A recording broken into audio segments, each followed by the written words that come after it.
you stop and take a little time out with me? Just take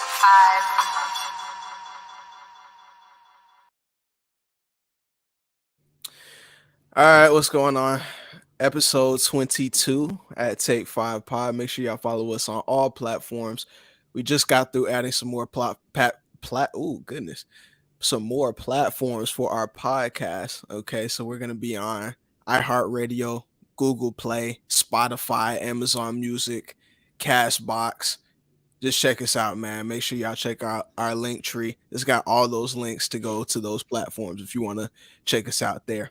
And we also have a new website that's up as well, takevpod.com. You know, we're growing up. We're growing up a little bit, so make sure y'all check us out for real. But let's get into our episode. So we got two guests on today. Take 5 Pod. We're a little all over the place today, but we got some two guests helping us out. I thought Anthony was gonna show up, but make sure y'all follow these guys. Let's get into it. How y'all feeling? Tired. Yeah, it's been a week. It's definitely been a week.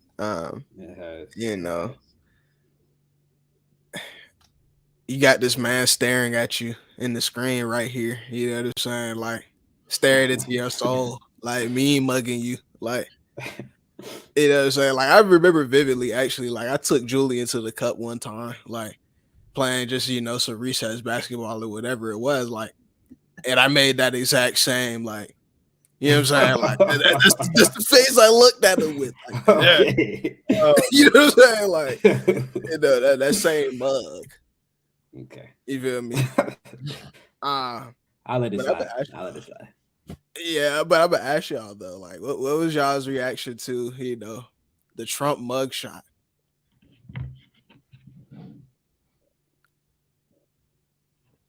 Anybody? Joy. It was really funny when I saw it. I mean, Twitter was up in arms all day. I was waiting on it to drop. When it happened, I was like, about time.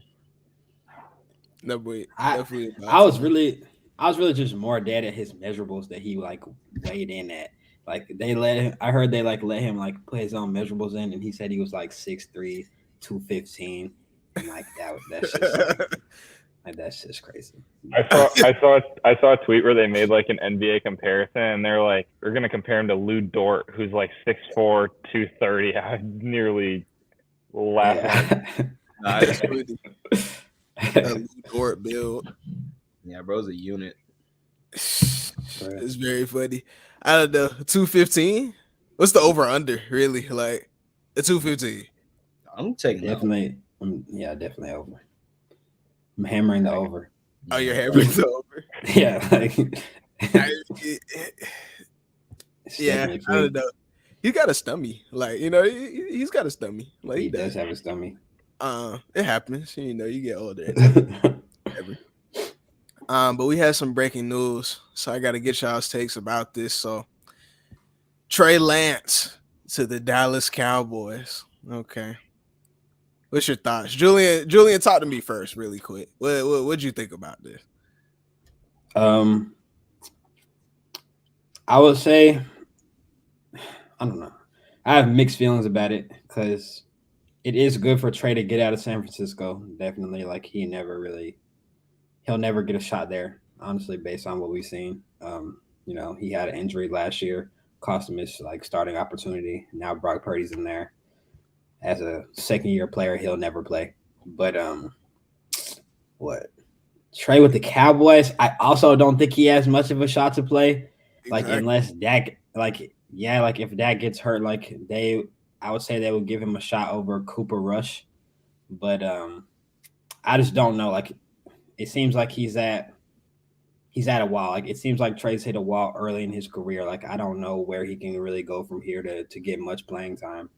Honestly. And for the 49ers, like they are complete fools in their front office. Like they spent 3 first-round picks and never played him more than he only played 4 games. Like that can't happen. Like if they didn't have Brock Purdy right now, like they would probably be fired. Like honestly, like that's like horrible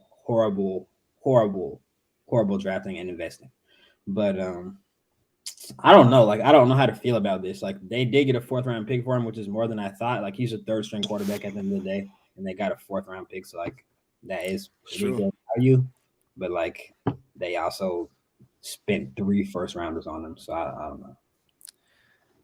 I mean, but what does this mean for Trey Lance in his career, though?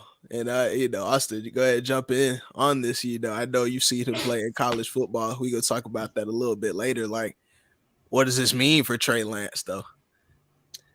I don't know either, bro. I mean, going into his draft process, there were a lot of questions regarding like his experience and his amount of games played. He played at a really was in North Dakota State, I believe. So he really didn't get that much time in college. And when you got to the league, obviously they passed on a lot of guys who I feel like would have been better options. But yeah, Julian put it perfectly. He has hit a wall. He's a wild card at this point. And yeah, the 49ers, I mean, the guys they passed on to get him and all the draft capital they gave up, they passed on guys like, the guys that went after him were Kyle Pitts, Jamar Chase, Jalen Waddle, Penei Sewell, Horn, Surtain, Devontae Smith, Justin Fields, and Micah Parsons. To me, that's probably the worst draft evaluation that I've seen in a long time, personally, because those guys I just named are all they're tough. They're all stars. They're definitely tough. It's crazy what they gave up. And I mean, yeah, getting a 4th-round pick, I mean, it's better than nothing, I feel like. But yeah, the Trey Lance situation is definitely odd. We'll see how it goes in Dallas, but so far it hasn't been. For sure. Yeah. I still want to steer this conversation to Trey Lance as a NFL quarterback, as a what was he, number 3 overall pick, excuse me. So he goes to Dallas. He's behind a Dak Prescott. Dak Prescott, he's had some good moments in the NFL, definitely a veteran. But first and foremost, let's get this out of the way. Who are we taking right now, Trey Lance or Cooper Rush? Like, we've seen what Cooper Rush can do. Sometimes he can give you a little something. You know what I'm saying? So who are we taking? Who's the backup? I don't know. I don't know. We haven't seen Trey play. Trey Lance has played the least amount of football, for a quarterback, probably in the whole NFL. I don't know if there's another NFL quarterback, any quarterback on a roster who's played less snaps than Trey Lance. He's played the least amount of football in the whole league. So I don't know what Trey Lance is. I would say you would take the upside over Cooper Rush, but who knows? I don't know how good he is. We don't know. Yeah. Definitely very interesting in Dallas, very interesting in Dallas. So we shouldn't be looking into the fact that they are, trying to get extra quarterbacks on that roster. We shouldn't be. I mean, because Joey Dak is suspect sometimes. He is. Sometimes he can be suspect down the stretch. So I'm just wondering, are they softening the cushion? What's happening? I don't know. I don't see it being that much of a change from where he was compared to Dallas. I think the only thing that changed is that Dallas just gets a ton of press. So he's going to be under more of a magnifying glass. And so I think that's where I feel like they would say, oh, he could get a fresh start. But that's the only difference I really see. I don't think he's really going to get any sort of new opportunities. But like you said, Dak, who knows? He may compete for the backup quarterback. He may get it. Who knows? It's interesting. I don't know. I feel for me, I just don't get why the Cowboys even made the trade in the first place. If it's me, there's good players who there's starters who come in the 4th round of an NFL draft. The NFL draft, you get mid-round picks who become starters or become at least valuable players for you. I wouldn't have traded that for a 3rd-string quarterback. I really don't understand that trade, but I don't know. I'm not done. So. It could be playing chess. Like, you never know. I don't know what This chess could nigga be playing. one of many but moves we see that make there in this offseason. Yeah, I guess so. It's possible. But I'm going to keep it moving, man. So we got Joey on the pod. We got Joey on the podcast, you know. And Joey's back. He's been on here before. Told us he's a Chicago Bulls fan. So, you know, I have a little special something from this week for him. So let's get into it. Who are your sources, bro? Please tell me who your sources are. Come on, man. Come on, man. You gotta stop yapping. And I actually like you, man. I don't even know you like that, but I like you. I'm coming back, man. Come on. Stephen A.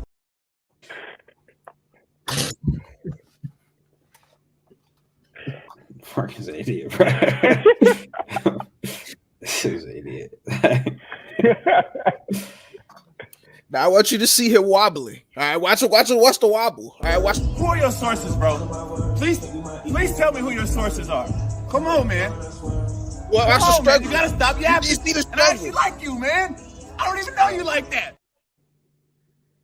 Bro, I'm not trying to hear it, bro. Like I'm not trying to hear it. Like Lonzo, he's been talking a lot lately. Like I've seen his voice in many different clips, you know, on many different podcasts. And now this happens. So just a quick preface for, you know, and whatever audience.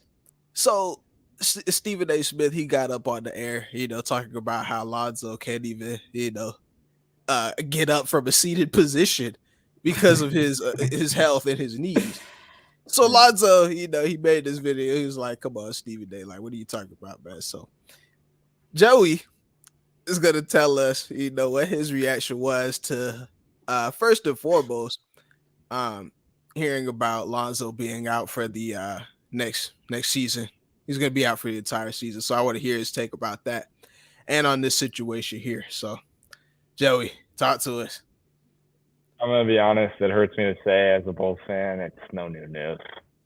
It's no new news, really. But True. It's like, obviously, his presence really hurts us. Again, I hate to sound like a broken record, but he did a lot of good things for us. But I think the depth at the point guard position, I'm not saying Javon Carter is going to save our season.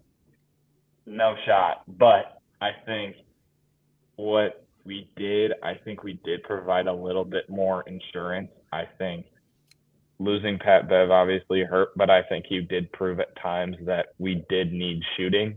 And there were times where he shot us out of some games. I'm not going to lie. But I think Javon Carter, you can rely on him to also facilitate your offense, but you can also knock down quite a few 3-pointers for you. So I think in that sense, I think that will help us. But I think as far as Lonzo Ball goes, I think it's the same old news that I've been hearing, and it hurts for me to hear it. But I hope he makes a speedy recovery as far as that goes. And we all do as Hoops fans. You know, we all hope that Lonzo could come back as quickly as possible. But the question remains, Joey. Like, I feel like I asked you the last time, you know, you were on here. What can Chicago do another season without a real starting point guard in Lonzo Ball, a real facilitator in that role? Like, what are we looking at for Chicago? I don't know. It's the same sort of continuity story from our front office, and it's becoming numb to me at this point. I can understand it, but I think constantly trying to run it back. But I think as far as this offseason went, I would not have been met. Like, regardless of what we did this offseason, main priority re-sign Kobe White, and we did that. So I'm honestly not. Like, regardless of which direction, if we decided to blow it up this offseason or make moves to remain competitive, like, that was the number one priority. And I think, I don't know, like, I'm kind of indifferent about re-signing Vooch. Like, it was fine. I don't know. I'm, like, very indifferent about him. You got to do right by your big man. You know what I'm saying? Yeah. Like, you got to do right by Vooch. Vooch is a double-double guy, you know. You have a few of those in the league, but Not many. You got to do right by Vooch. But Joey, well, I asked Austin actually. I asked Austin, so he mentioned making moves to stay competitive. Are there any moves you can see the Chicago Bulls making to, rectify their issue at the point guard position? We got some point guards floating around, Austin. I don't know if you know, but I'm just saying. Like, what do you think? I mean, there are some options out there, but who would you give up if you are the Bulls to acquire the type of guard you're referring to, like a superstar caliber guard, or maybe not a superstar, but Vooch is obviously very crucial to what they have going. They got some young pieces. I don't know. Honestly. Go ahead. What if you throw in a James Harden in there? You know what I mean? Like, what if you could just throw a James Harden in the mix? You know what I mean? Like, wouldn't that rectify the issue and more? It would, but what are you giving up for him? You don't have any lottery assets. You don't have many. A lot of the people that the Bulls have right now, their value right now is so up in the air that I don't understand why you'd even. I can understand it because James Harden's obviously a very great player, but I also I don't know, at that point it's just kind of why would you even make the call? I don't know. I was surprised that you didn't look into that Fred VanVleet situation a little bit as well. I mean, these are high price guys. I understand it, but I'm just saying, you get one of those guys. What you think, Drew? What can the Bulls do? None of those guys move the needle for the Bulls. The Bulls, what do you mean? No disrespect, Joey. The Bulls are just the embodiment of mediocrity. The Bulls are mid. They won't be good. They won't be great anytime soon. Their best players are not really getting any younger. I think they're almost or definitely DeRozan's at his peak, but even Levine, he's about topped out. Those guys, none of those guys move the needle for the Bulls. They're not going to be contenders anytime soon. That's how I feel. I'm not going to argue with you on that point there. I will say, I think something really intriguing that as far as the point guard situation, I feel like the guy that we drafted last year, Dalen Terry, he does have some playmaking chops, so I feel like that'd be very interesting if we decided to move him to the point guard position and let him have the ball in his hands, play some defense. He's a big body. He's 6'7". He can play defense. He brings great energy when he's had minutes. So I think it's something to maybe try and experiment with. You're like Julian said, you're not contending anytime soon. You might as well experiment with some of these young guys that you have on the roster. This is a shame, to be honest. This line of conversation, this is really a shame to me. You know what I mean? No faith in the squad whatsoever. Now hold on, just a second. From you, I'd understand. But Joey, no faith whatsoever in the squad. You don't think that if you add in I'd say an above average point guard into your situation that you can't compete for a conference finals in the East? What does that even mean? I think what does that even? It means you're a good team. I don't see it. I still think they're a few pieces away, even with the addition of a guy like Harden. That's still. I mean, what do you mean compete for a conference finals? Do you mean go to the finals or get there? I mean second, third round. You know what I mean? You're a deep playoff team. You make a deep playoff run. You're a good basketball. You're a good ball club. That's all I'm saying. Anything can happen when you get into the playoffs, but even with it, a James Harden, I don't think they're coming out of the East, and I struggle to say they're even getting there. I don't even think they're going to play for the Eastern Conference Finals. Honestly. It's a shame. It really is a shame to me. I don't know. That's y'all take. There are some teams at the top of the East who are not gonna be going anywhere. I find it hard, even with an addition like James Harden to our team, to compete against the Milwaukee, against the Boston, against honestly even Cleveland. I was a really big fan of what they did this offseason. So even that, I have a really hard time. We need to talk about that too, Mo. I was about to Let's say, talk- like, I personally wasn't a fan of what Cleveland did this offseason. I mean, not offseason. I'm thinking of postseason. Excuse me. Oh, No, I was postseason, thinking of but- postseason.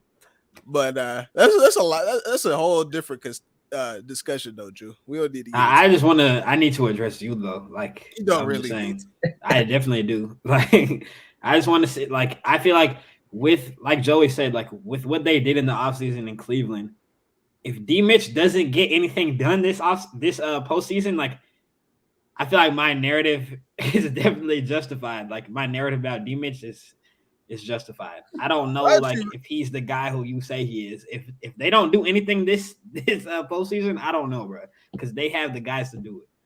They do. Austin, we're like in terms of shooting guards in the league, like we talk about the Devin Bookers, the what I guess Jimmy Butler, he's shooting guard, small forward, Chris Middleton's, Paul George's. There's people I'm missing, I'm sure.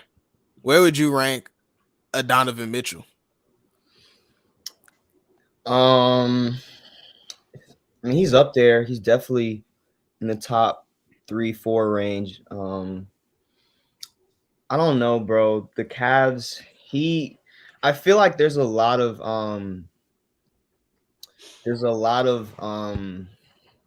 people put a lot of weight on the bubble, and people have that in the back of their mind. And what he was doing then was crazy, but like he obviously had the 70-point performance, but like when it really gets down to the nitty-gritty, I don't really know if Donovan Mitchell is that guy either. Like I'm not taking him over guys like Booker, really, and Edwards at this point. Like what are you talking about, man? What are you talking about? Like I don't Donovan Mitchell, what are you talking about? I'm just putting my opinion out there. Like he's just not he's good, like he's a really good player, but like I don't know. The way I saw the Cavs just get out physical by the Knicks, like I don't know, bro. Like we'll have to see how it goes this year, but there was a lot of hype about them going into the playoffs. They were like a top 4 seed, and like I don't know.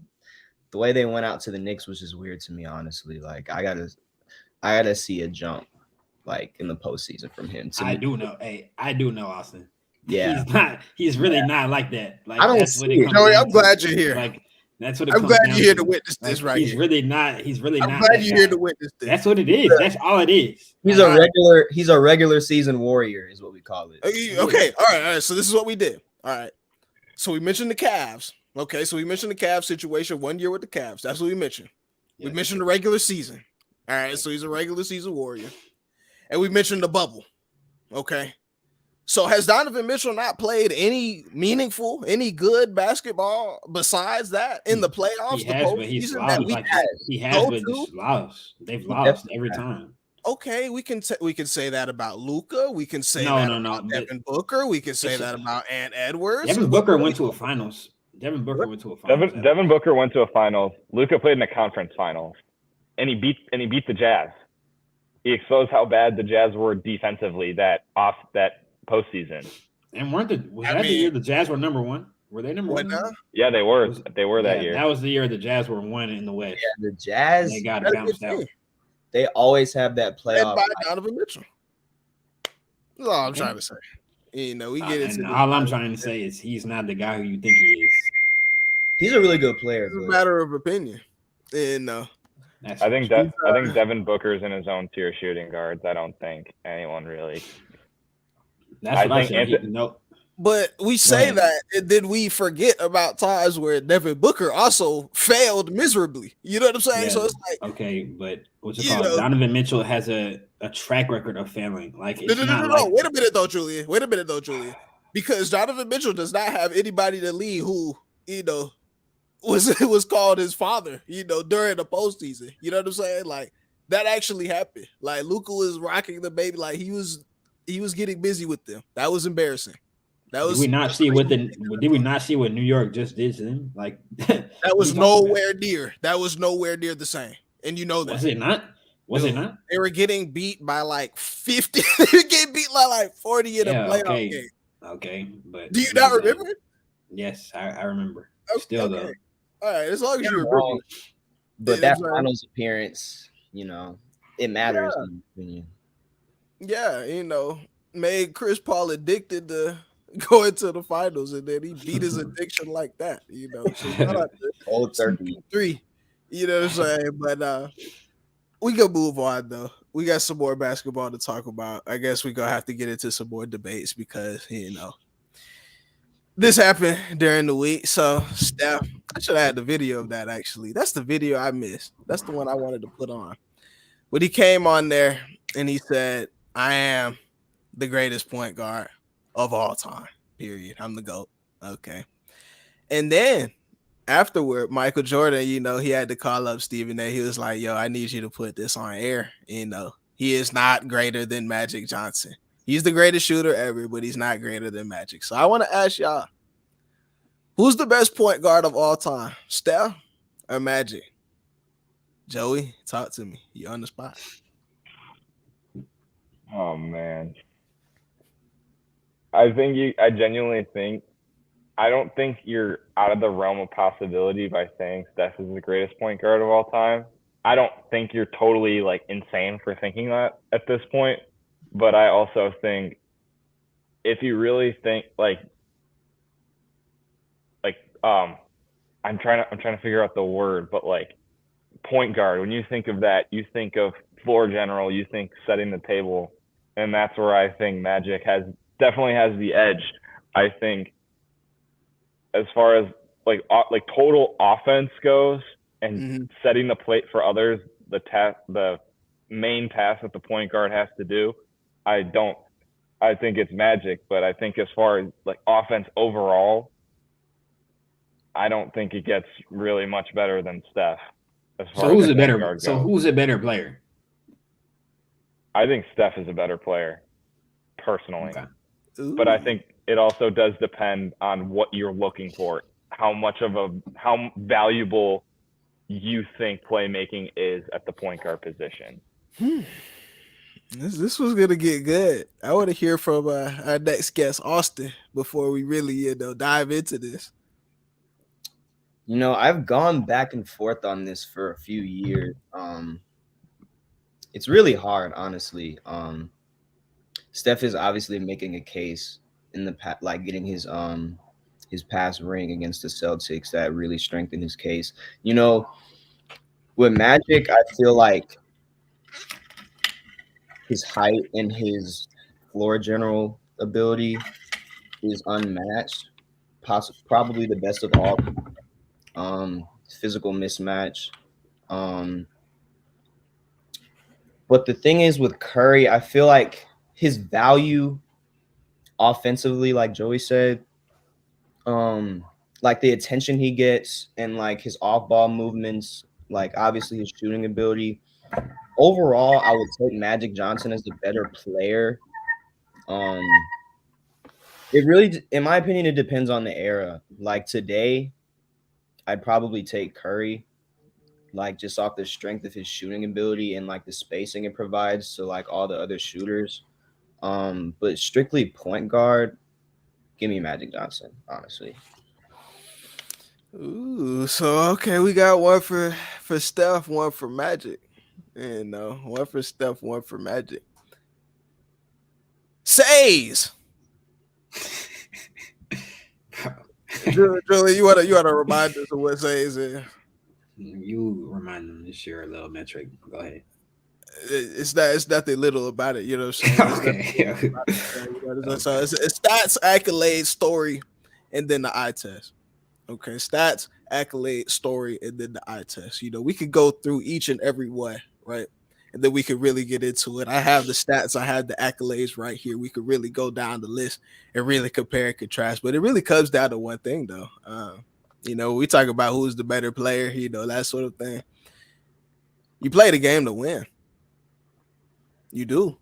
You play the game to win. Magic Johnson got 5 rings to his name. I believe maybe 6. I think it's 5. I'm pretty sure it's 5. Yeah, it's 5. Magic Johnson, he did everything on the court in order to win the game. So whether that was the rebound, whether that was the assist, whether that was scoring, he was able to do everything on the court.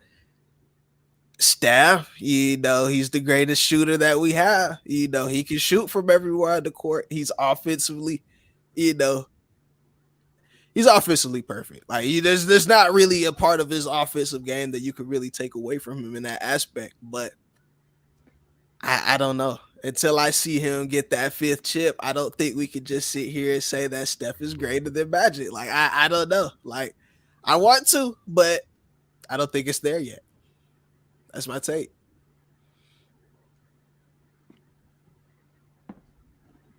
I don't know. I don't think it's really a question that Steph has more talent than Magic, but I also don't think as far as greatness, Steph has surpassed Magic yet. I think, again, like Magic is a more traditional point guard by definition. That's the word I was thinking of, traditional point guard. But I don't think it's like a far-fetched conversation to think that Steph is greater than Magic, but I just don't think that Steph has, like, yes, he is the only unanimous MVP in history, in NBA history, but I just don't think that Steph is just quite there yet as far as greatness goes. We got to add playoffs into that, Shout out to Julian. We definitely have to add the playoffs into it, so we know that Magic Johnson in the playoffs, it's a different animal and a different beast in the same, in the same body. So my thing is, like, Magic did more in a career that got cut short. Like, this is true. Like, Magic Johnson's career got cut short in a major way. Like, yes, it was his fault, but like we do have to hold that in, like we do have to keep that context in our minds. Like Steph, yes, he's great, but there was times earlier, like during the beginning of the Warriors dynasty, when Steph would kind of, I won't say he went away in the biggest moments, but he did fade a little bit. And Magic did the opposite. Like he rose to the occasion in the biggest moments, which is why I struggle to say that Steph is over him. Like that's tough for me to say because I like saw Kyrie outplay Steph in the finals like multiple times. So like I don't know. That actually happened. Like, what do you mean? Watch out. Yeah. Whatever. But to add to your sentiment though, we have to understand that Steph won his first Finals MVP last year. Or the year before last, whatever you want to call it. So you bring that playoffs into account. I don't know. And that Warriors dynasty is clipped. So, it's clipped. It's clipped. So I don't really know, like, where you we think go. that you actually think it's done? Oh, it's definitely done. Nah, they're not going to be in the finals anytime soon unless a drastic trade occurs. I don't know. Get another KD situation. Like, I don't know if that's true. Y'all think it's done? Dude. It's on the decline, like for sure. Like I don't. All right. I agree. I think they need some roster changes. I don't think with the way their roster is. Who is the alpha in the West that it's like? It's not about alphas though, Drew. What I'm saying is you have to understand. The Kings just took them to 7 games. Yeah, the Kings. The Kings. This was also the Warriors' worst season. Like I don't think they're gonna. Yeah, well, who's getting better? They just lost Poole for Chris Paul. You know what I'm saying? So they, that's out the window. I guess also didn't have Wiggins. They also didn't have Wiggins the whole year. So like, okay. What do you mean? Okay, like he's a major reason they won the finals last year. For sure. They just won the finals the other year. Like they just won the finals 1 year ago. And so was Poole. Yeah, Poole was. I agree. All right, and you lost him, so your bench is thinned out even more than it was. Maybe. I feel like the West is only getting better too. Like the other teams, like the Nuggets are still there. The Kings are gonna be good for a minute. Like I don't think the Kings lost a home series versus the Warriors. I don't think the Kings don't move me. Like I mean, that was their first playoff series in like I don't care. Like they don't. The Kings, they're not. They're good. They're good. They're good. I'm not saying that they're not. I'm just saying, like, when it came down to it, like my homie, he was like, "Oh, the Kings are finna beat the Warriors." I was like, "Brad, no." Like from the jump, like people had the Kings over them. Like, no, I never thought that. ever. They had a Went crazy 7 home games. crowd. I don't care. They had a crazy home crowd and they still lost. In the Dude. Warriors' worst season, like the season that the Warriors had no continuity at all. They had no team Dude. chemistry. What? Like that's They won due to Steph's greatness and Steph's greatness alone. That can only take you so far, is what you have to understand. That's what I'm saying. But I don't think They had a that's not why they of bombers on their team. They had Clay shooting. They had KD but just shooting. take it back a year ago. Take it back just a year ago. They didn't only win because of Steph's greatness.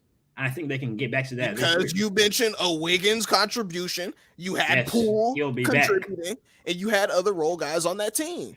Let's not forget that Andrew Wiggins was the second best player on that Warriors team in the playoffs. Yeah, Andrew Wiggins was the second best player on that team. Yeah, Wiggins was. Yes. Oh yeah, definitely, for sure. Oh, for sure. And he wasn't there last year, so I think that's a major factor. Like he didn't play until the postseason, pretty much. Okay. You add in Wiggins, but you subtract Poole. You subtract other but they can slide in a guy to play Poole. They can slide in guys to play Poole's role, like maybe not as well, but like they can slide in guys to fit that role. They can slide in. Yes, it's going to be tough, but yes, they can slide in a guy off the bench who's going to play well. And I think Chris Paul will play well off the bench if they end up keeping him. I don't know if they will, but like I do think he'll play well off the bench. Like, let's just keep it real. Like, he is an all-time great. Like, if you bring him off the bench, I think he's going to be a contributor. He definitely will contribute during the regular season. And then when the playoffs come around, you know what I'm saying? We're going to be looking for him. Like, I don't know. I think it'll be hard to find minutes for Chris Paul in the playoffs just because you can't play him with Steph.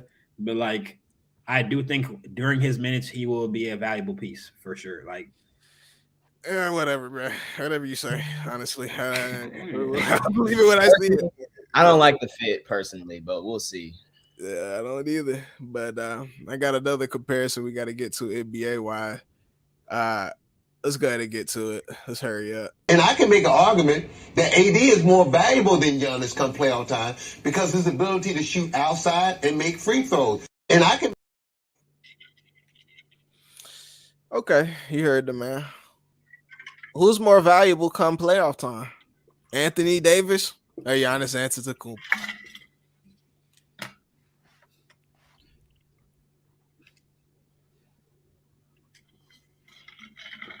That one's hard, but I feel like the ability that Giannis, I mean, let's be real, Giannis is not a great free throw shooter by any. Thank you. Let's be real. Giannis is not a great free throw shooter by any means, but I think it's so. I don't think it's so overblown, but I think like it's overblown to an extent. Overblown. In game 6 in the finals, Giannis shot a really good percentage from the free throw line. I'm not basing it off of, it's one game, obviously, compared to all of these series where he's struggled behind the line. Like he's capable of doing it. He's probably like the biggest presence around the rim. Like he is probably the biggest threat to the rim in the league right now, as far as inside scoring. Probably. That's true. I was always a big member of the Anthony Davis camp. Y'all know that, y'all know that. But in recent years, it's been a struggle for me to say that Anthony Davis is more valuable because of his durability. Like he sometimes he doesn't seem to be all the way there. Hopefully, with the full offseason of rest, he can be there this year. Like, I don't know. Like, I don't know what to expect really. But when he's healthy, like I would say Anthony Davis is like the best big. Like now Joker is over him. But like prior to when Joker like really took that step, like I would say Anthony Davis was the best big in the league. So okay, so we got some differing opinions. Austin, I would have asked you something, man. I would have asked you if you remember. You remember who we used to call Batman by any chance? You know what I'm saying? Like you remember who we used to call Batman on the team? Like I do. Do you remember? Chris Middleton. Okay. Now, Austin, since Chris Middleton went down, okay, what have we seen from Giannis? Joey? Yeah. Joey, I'm gonna blow Joey up really quick. He's got on a Jimmy Butler cap on right now. He's got a Jimmy Butler cap on right now because Giannis has not done anything since Chris Middleton got injured. Like I just get a little bit tight because, like, yes, I know he got hurt. Yes, I get it, but it's like I finally got to see Anthony Davis in another postseason. I saw him in the bubble. I saw what he did to all of y'all teams. You know, it was nasty. It was gross. But I finally got to see it again. I got a healthy sample size. Yes, Joker knocked him off. 4-game sweep. I get all of that. I do. But Anthony Davis was the best player in the entire playoffs. I mean, excuse me, best defensive players. Let me not get ahead of myself. He was the best defensive player in the playoffs. Okay. He was blocking shots at the rim. You know, he took guys like John Morant, Jaren Jackson completely out of their games. You know, not to mention what we did against the Warriors. It got a little bit hectic. And then when we talk about the shooting ability of Anthony Davis, you know what I'm saying? He's not the best shooter in the world right now. You know, he's not a 3-point bomber or anything like that. He's going to shoot better from the line than Giannis, yes. But I can give Anthony Davis the ball come crunch time. You know what I mean? Like, if I need a bucket at the end of the game, I can give the ball to AD. I can't do that with Giannis. That's my take. So I agree. Personally, I'm taking AD. I don't hate it. I don't hate it. I feel like you can argue both sides. But, yeah, I agree with that last point. Like, Giannis, even this year, like, they needed him to get a bucket down the stretch on the Heat, and like it just couldn't do it. Yeah, They could not do it. Season off the line. Drew Holiday putting up a stink show definitely didn't help either. Not at all. Like I said, Chris Middleton wasn't the same. You know, this is what happens. This is exactly what happens. AD. It will be back as well. You know, we'll definitely be back. I'd say five, man. Make sure y'all follow us everywhere. On social media. You know, we got some new platforms that we're gonna have the podcast on, so make sure y'all check us out on those. We got a link on our Instagram and our other social media. Definitely check that out. All right, gentlemen. So it's that time of the year. You know, it's definitely that time of the year. Football kicking into full swing. So we got the college football coming up. So just want to talk about what we're looking for this year out of college football, what we've seen in this offseason so far, what we're excited about, what we got. Drew, talk to us.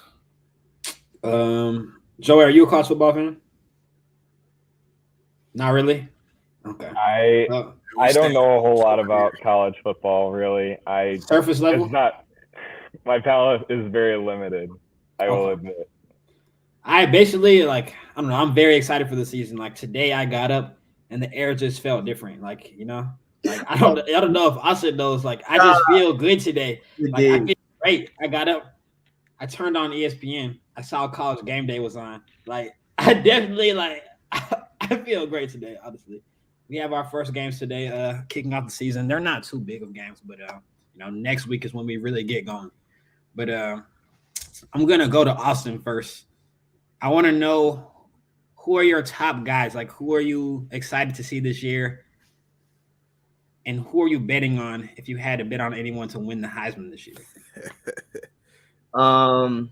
So you obviously got to start with the Heisman winner from last year, Caleb Williams. You know, he returns year 2 under Lincoln Riley and USC. Obviously, he's going to be the favorite. Guys like Drake May.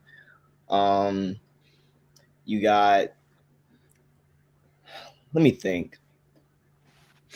This is tough because there's a lot of new quarterbacks at the main playoff the big schools, contenders. Yeah. So it's kind of hard for me to put my finger on it. But We've got a new Bama quarterback. I don't know who it is. We don't know who it is yet. Yeah. But, y'all have a new quarterback. What Yeah. are we thinking? Like, I want to hear. I don't know, bro. But Ohio State? Yeah. I mean, in my opinion, I think it's going to be Devin Brown. We got 2 5-stars in the room. So leading into fall camp, the presumed assumption was that it was going to be Kyle McCord's job to lose. But all reports have been that Devin Brown has been better in camp. He's the younger player, more upside. So I think he ultimately is going to get the nod, but we'll have to see. But yeah, with like Alabama too, they got Jalen Milroe, they got Ty Simpson, and they got the transfer Tyler Buckner. In my opinion, I think it's going to be Jalen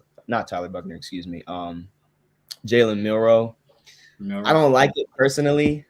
I think they're going to take a step back this year. I think it's going to be Georgia in the SEC once again.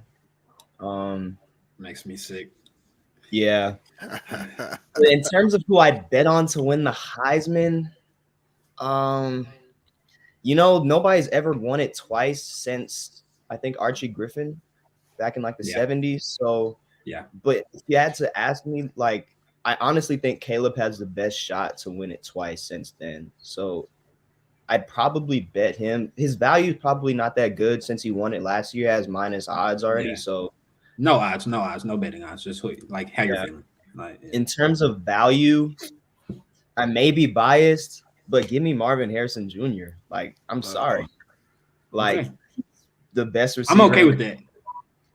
Arguably the best player in college football. Probably he's being heralded as the best receiver prospect, arguably since Calvin Johnson. Got quarterback concerns, but he's really good. So that'd be my bet. I don't hate that. Honestly, you stole my pick with the last one. I was gonna go Marvin. Okay. If your quarterback situation is right, I do think y'all will be nasty. Definitely this year for sure. But second question. This is for anyone. I don't know how much knowledge y'all have, but who are y'all taking? It can be a dark horse, or who are y'all most excited to see? Which teams are y'all most excited to see this year? Dark horse teams, or like who you think is going to be the national champion? Anything like that? Like, what are y'all looking for? Dark horse? Yeah, go dark horse. I kind of like LSU, honestly. You think they're going to beat Florida State? That's next week. Well, with they actually just had a suspension of their superstar D tackle, so that kind of sways my decision a little bit. Going into that game, I had LSU, but now it's a little. I'd probably still lean LSU, but what they have coming back, they have a strong offensive line. Obviously Mason Smith, who I just touched on. Harold Perkins. They got a lot of guys who are really talented. To me, it just comes down to Jaden Daniels. If he can take that step, and if they can be consistent on a week-to-week basis, I think they could win the West. So we'll have to see about that. But they're one of my dark horses. If they put it all together, they could go to the SEC chip and possibly the playoffs. So, okay, my dark horse. You're gonna hate this one, but it's Penn State. I think they have a chance this year to make some shake in the Big Ten. With Ohio State, there's a little bit of uncertainty around the quarterback. Michigan, I'm not sold on McCarthy. Like, there's a lot of talk about how good he is. I don't think he's that great of a player, honestly. And Penn State has been a quarterback away, in my opinion. Like, Clifford's been consistent, but with some more upside at that position, I think it could get shaky for y'all, like, honestly. So I'm excited to see that. I agree. I think this is Penn State's year to really level up. This is arguably they've been saying this is James Franklin's most talented team on both sides of the ball, and he's been there since 2016. A lot of guys like Saquon have gone through there, like Carson, a lot of those guys. Yeah. So this is their year. I mean, honestly, I think 2024 is their real year for them to be like maybe there. Yeah, to really take the Big Ten by hold. But they went 10-2 last year, won the Rose Bowl, and they returned like a lot of key pieces. So I think, Drew Aller is really the real deal. He was a 5-star, all everything prospect. Like, if he's a real deal, Penn State could do it this year. So I agree. Okay. Yeah. That's all I got. Hey. All right. At Take 5 Pod, man. That's all I got too. So any final takes before we wrap this thing up? I got one question. All right, let's see it. I don't know if all y'all want us touching on this, but what would y'all say are y'all's top 4 for now in terms of the college football? In college football? For the playoff. Maybe not best 4 teams, tough. but who you think will make the playoffs. Uh-oh. Okay. So I got ACC champion. ACC champion. I think Florida State is gonna do it. I'm not gonna lie. Which like I used to be a fan, but like now that I'm a Miami alum, like that hurts me to say a bit. So I've got Florida State coming out of the ACC. I think Georgia's gonna win the SEC, so they'll be there. They have nobody on the schedule this year. They're gonna get there. The Big Ten champion. I'm gonna follow up my pick. I think Penn State is gonna do it, and forgot one team left. I'm gonna go. I think Bama's gonna do it. Like I feel like they've heard a lot of noise this year, and I don't know. That doesn't sit right with me. Like I feel like Nick Saban's definitely gonna motivate them boys to lock in because I've never seen this level of disrespect for a Bama team like in my life, like ever. Yeah. Like people are talking. I saw someone say they're gonna win 7 games. Ooh. 7 games for Bama. I've never seen that. So I feel like this is good fuel for them. They're gonna have a good season. Ooh. Austin, what's your top 4? Man. Nah, but I agree with that Bama take. I think they're gonna be really good. They're underrated somehow, some way. Let me think. Number 1, I'm gonna go UGA. Back champs. Their schedule's really. They're turning like. I mean, they lose some pieces to the draft, but you know they have top 2 recruiting classes every year. They're gonna be fine. Their schedule's really manageable, so I think they go 12-0. 2. I'm gonna go Ohio State. But I think they drop a game along the way. I think they go 11-1. If I had to choose, I think they might lose to like Wisconsin, possibly in the You don't West. think y'all are gonna drop the Michigan game at Michigan? I don't think we lose. I don't think we lose 3 in a row. In my time being an OSU fan, this is probably the most underrated OSU team that I've like really seen. Like this is gonna be one of the more talented OSU teams I've seen. So Michigan, just stay tuned. Michigan's strong though this year. They're strong this year. No doubt. Now, Michigan on paper is probably better than us. Like they're honestly they're probably favored in the game right now, but I don't see them beating us 3 times in a row. I just don't. And I think Devin Brown's the real deal. So yeah. Okay. So UGA 1, OSU 2. Man, this is tough. I'm gonna go Clemson 3. In the ACC. They got Garrett Riley from TCU. He's a really good offensive mind. Year 2 under Cade Klubnik.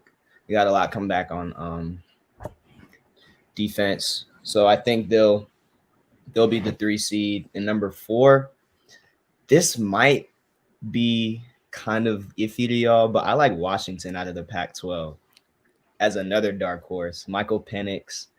They got stout defensive front. You know, they got 2 really good receivers. I think they'll drop a game along the way too. So, but I think their resume at the end of the day will speak for itself. Who wins over? I'm pretty sure they play USC. I think so. Yeah. Yeah. So I like that pick though. Yeah.